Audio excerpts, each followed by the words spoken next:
मुबशर लुकमान साहब, बहुत ही जारहाना आज हमारा और एक और चौका लग गया। 5.2 ओवर्स में 47 स्कोर पाकिस्तान के हो गए हैं। सबसे पहले तो आज का मैच किस तरह से देख रहे हैं? एक्सपेक्टेशंस आपकी क्या है इस मैच के हवाले से? देखिए उमर, सबसे पहले तो आपका शुक्रिया कि आप हमारी हेल्प कर रहे हैं प्रोग्राम करने में। दूसरी बात, आपको मैं एक बात बताऊं कि पाकिस्तान का जब भी मैच हो और वो भी हिंदुस्तान के साथ, तो हमारी तो हमेशा से दुआएं वगैरह जो हैं वो बगैर किसी वजह के हमारी तो अपने मुल्क के साथ होती हैं। इसमें तो हमें कोई दो राय नहीं है। लेकिन मैं ऑन द होल, मैं ये जो क्रिकेट का स्ट्रक्चर है, पीसीबी का जो स्ट्रक्चर है, मैं उसके ऊपर 3 साल से तनकीद कर रहा हूँ। मैं समझता हूँ कि एक आधे मैच के अंदर अच्छी परफॉर्मेंस आ जाती है तो वो सारी बुराइयों को ढक देती है, छुपा देती है। तो मैं चाहता हूँ वो ना हो। मैं चाहता हूँ पाकिस्तान जीते, लेकिन उसके बावजूद जो हमारी कमजोरियां और हमारी कोताहियां हमें नजर आई हैं पिछले 3 साल में, हम उनका भी सद्देबाब करें।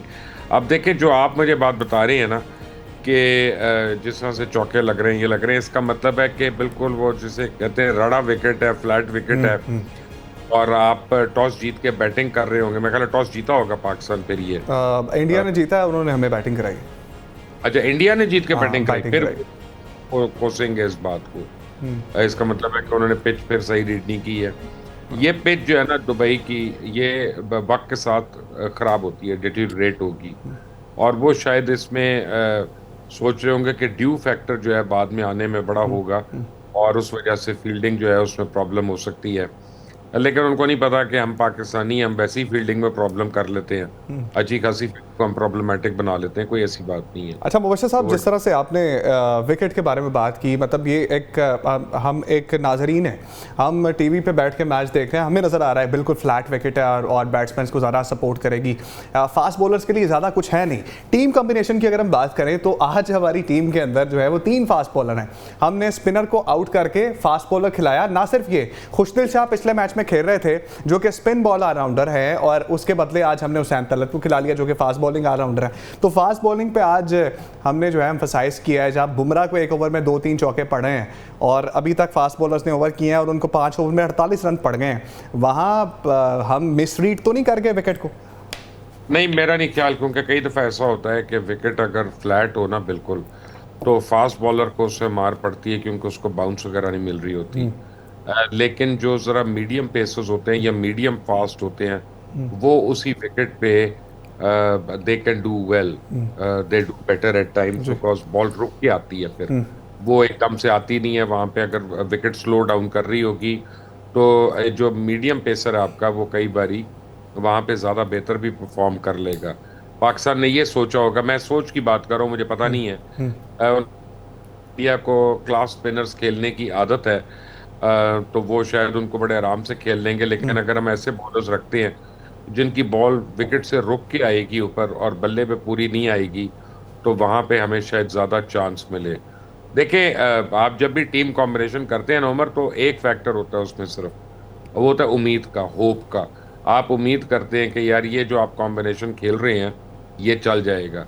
बट पाकिस्तान हमेशा या उम्मीदों पे रहता है या दुआओं पे रहता है। पाकिस्तान को चाहिए कि अपनी स्किल सेट के ऊपर भी कोशिश कर ले और वो भी करना शुरू कर दे। लेकिन अब आपने मुझे कहा कि फखर का गलत आउट दिया, जी, वो क्या हुआ बताएं जरा नाजरीन को, और मुझे दोनों बताएं। वो ऐसा है कि हम पिछले काफ़ी दिनों से देख रहे हैं, जब से एशिया कप चल रहा है, कि जो भी अपील होती है, हमारे खिलाफ जो भी अपील है, अंपायर का वतीरा बन गया है कि उसने हाथ खड़ा करना है आउट के लिए।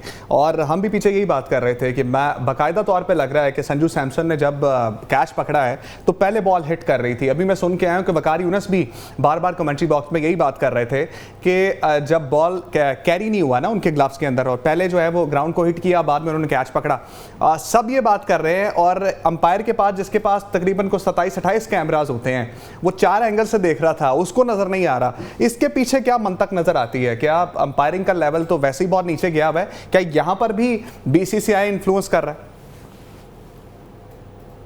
बीसीसीआई का इन्फ्लुएंस तो बहुत ज्यादा है, लेकिन एशियन क्रिकेट के जो टाइगर हैं, जो प्रेसिडेंट हैं, वो तो मोहसिन नकवी हैं। तो हमें किसी और से कॉन्स्पिरेसी थ्योरी पे जाना नहीं चाहिए। But fact of the matter is के अम, हो सकता है वो जायज आउट हो सकता है वो आउट सही ना हो।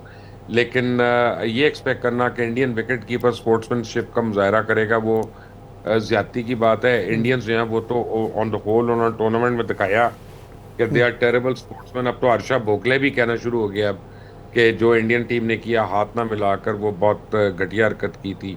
And you know he is proud of it. Ricky Ponting ने सबसे पहले इसको पॉइंट आउट किया था।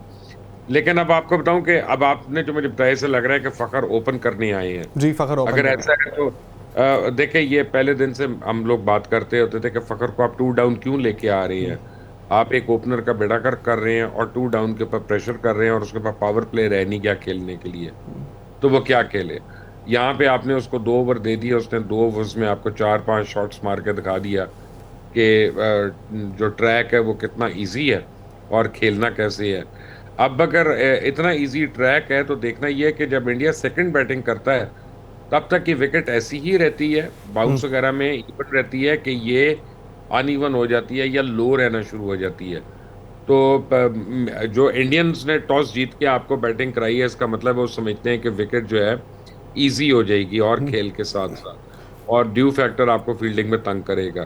तो अगर ये रिवर्स हो गई विकेट, इसने इजी ना रही, तो फिर ये इसके गले में पड़ जाएगी ये चीज। और ये जो फैक्टर है ये काफी इफेक्ट करेगा लोगों को। बट ऑन द होल देखें, पाकिस्तान में हमें 2 प्रॉब्लम्स हमेशा रही हैं। ये मैंने देखी थी जब हमने अपने बड़ों के साथ क्रिकेट खेली थी, तो उन्होंने 2-3 बातें हमें बताई थी कि आपकी जब टीम कमजोर होती है, दूसरों की टीम स्ट्रांग होती है ना, तो उनको कंटेन करने की कोशिश मत करें, आउट करने की कोशिश करें, अटैकिंग रखें अपने आप को। कि आप स्लिप रखते हैं, आप गली रखते हैं, आपको पता है कि चौका निकल सकता है लेकिन आप पकड़ भी सकते हैं फिर वहां पे। तो ये आपके बॉलर्स को ठीक भी है मुबशिर कॉन्फिडेंस। साहब, एक कॉल आई है हमारे पास। कासिम हमारे साथ हैं मुल्तान से। कासिम, मैच आप देख रहे होंगे, क्या कहना चाहेंगे आज के मैच के हवाले से? बस जी ये कहना, वो जिसका खतरा नजर आ रहा है, जो अपील हो रही है वो कबूल हो रही है। आप देखें कि वो फखर जमान हमारे फौजी साहब को जो मिलते तो वो बहुत अच्छा परफॉर्म करते हैं, लेकिन इस दफा उनको मौका नहीं मिला और उनको आउट करार दे दिया गया, साफ नजर आ रहा है। तो इस पे बात करके बताएं हमें, मुबशिर से पूछें और वो भी बताएंगे क्रिकेट एक्सपर्ट्स क्या कहते हैं कि क्या ये वाकई आउट था। यही लग रहा है कि ये आउट नहीं था। मुबशिर साहब, कासिम फ़खर ज़मान के आउट के हवाले से पूछना चाह रहे हैं। वो कह रहे हैं कि समझ नहीं आ रहा हमें कि फ़खर ज़मान का आउट दे दिया। क्रिकेट एक्सपर्ट्स क्या कहते हैं आपके ख्याल में, क्या ये वाकई आउट था? असल में मैंने देखा नहीं है ना जी। मैं तो बैठा हूँ पोर्चुगल लिस्बन में इस वक्त बैठा हूँ, मैंने देखा नहीं। लेकिन मैं आपको एक बात बड़ी क्लियर बता सकता हूँ कि अगर वकार यूनस कह रहे हैं कि वो नॉट आउट था, तो मेरे पास उसको यकीन मानने में वकार साहब की बात के अलावा कोई चारा नहीं है। और मैं आपको कन्विक्शन से कह सकता हूँ कि फिर वो नॉट आउट थे। और ये इस पे मुझे बताएं कि क्यों नहीं पाकिस्तान रिव्यू में क्यों नहीं गया। ये भी तो एक बड़ी इंपॉर्टेंट बात। हम रिव्यू में गए थे मुबशिर साहब, और लेकिन वही हुआ कि थर्ड अंपायर के पास, मैंने जिस तरह कहा ना, 27-28 कैमरे होते हैं, 4 एंगल्स हैं, लेकिन उसने देख के भी आउट दिया। चले फिर आउट होगा, इसका मतलब है इतना भी नहीं होता जिंदगी में कि थर्ड अंपायर भी आपको गलत out they they. May be हम जिस एंगल से देख रहे हैं वो डिसेप्टिव एंगल है। ठीक है, अब let's play on the game, क्योंकि फखर के अलावा भी तो 10 लोग हैं, उन्होंने भी तो खेलना है। फखर ने ठीक है बड़ा अच्छा स्टार्ट दिया, बट दैट इज हिस्ट्री, वो आउट हो गए। He is back in the Pavilion.